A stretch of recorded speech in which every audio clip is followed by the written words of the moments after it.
I discovered there was a problem with Nell, my wife, and it began to show up in kind of unusual ways. And that's what happens. You're not expecting anything like that to enter your life. All of a sudden, I began to realize something is amiss here, you know? And she couldn't deal with names of places or names of people. Proper names just disappeared from her vocabulary. And that was the beginning of some of the clues to realize that something was wrong. And then she was an excellent driver herself, just very capable. She was a registered nurse, was her profession. When I let her work, which I didn't do for very long, but she got behind the wheel of the car and I took her riding around to test her out. And I said something about, do you want to release that brake down there, and we're moving down the road? And she just would bend over like that and look for this thing, you know, that she had to deal with, you know. And I said, no more driving. And that was it. As far as I was concerned, it was an important point. I did not let her drive. I was not about to let anything bad happen to her or allow her to do something bad to somebody else. So when people sit around the table cogitating about, I don't know, how to take away the keys from them and all like that, you know, they could go out and kill somebody in 2 minutes, and then you'll know how to take away the keys.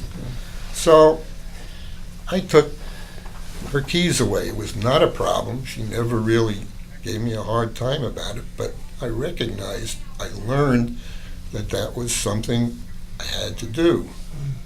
That's to protect her more than anything else. And let me tell you, from daughter-in-laws and stuff like that, I got so much flack. How can you take away the keys from her? She has a right, you know. Forget it. They just don't know what the problem is and what your goal is. And your children don't know.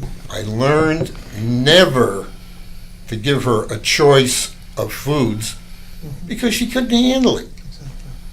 But what I learned was, don't put her in a position to fail. I never asked her what she wanted to eat anymore. I just gave her something to eat. I didn't want her to fail. I didn't ask her to set the table because she couldn't do it. And when she failed, it was dreadful. She knew she was failing. She could tell. And she felt terrible, and watching her, I felt worse. When you come face to face with incontinence, that's no miracle problem. Mothers do it all the time with babies. Each of us lived through a process of being cared for like that. But when you find signs of it on the wall and the sink and all over the place, and you confront it, and my response, again for me, was normal. Oh my God, what is that? What are you doing? You know. And Nell responded, I'm doing the best I can. Can't do more than that. And I learned a bigger lesson. Never to get angry. Never to get angry because they understand the tone of your voice and it upsets them and only makes the process worse. How to deal with taking her to the bathroom. I tried for a while at the big rest stops, letting her go in to the ladies' room with all the rest of the ladies going in and out while I stood guard outside at the door, you know. And that I quickly found was not a great thing to do. People were coming out of there going, what's going on here, or something. And I knew it wasn't working well beyond the door. So what I came up with was we learned to stop at gasoline stations along the way, where I could take her into the bathroom and care for her, and nobody objected and nobody thought it was crazy or anything else. We had a certain amount of privacy there, and that's how I solved it.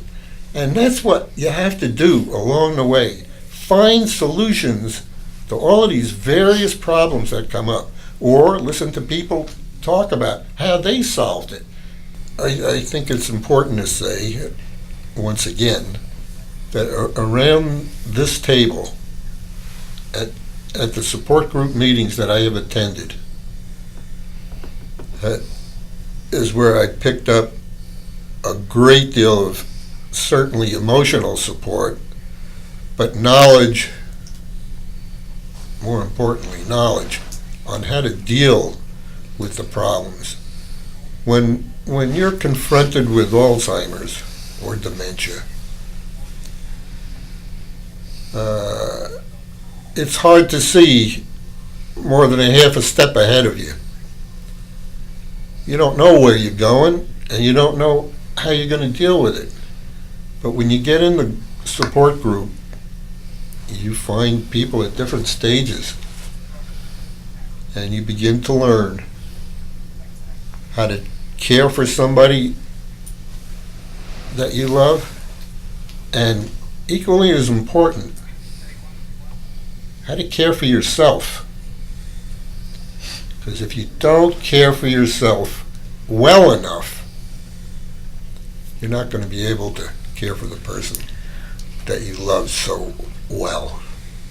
Myself, nobody was going to do it better than I could.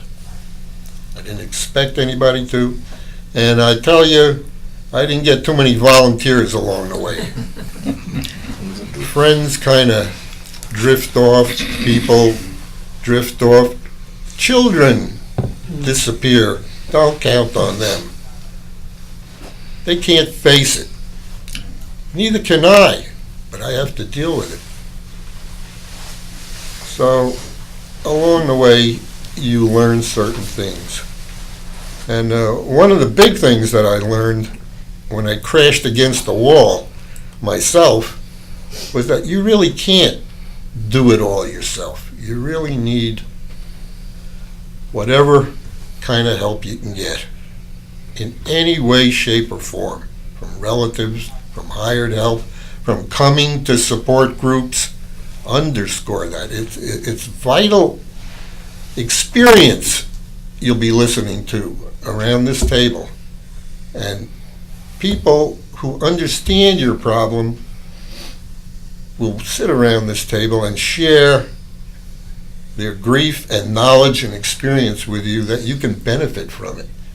And that's the ultimate kind of help you can get.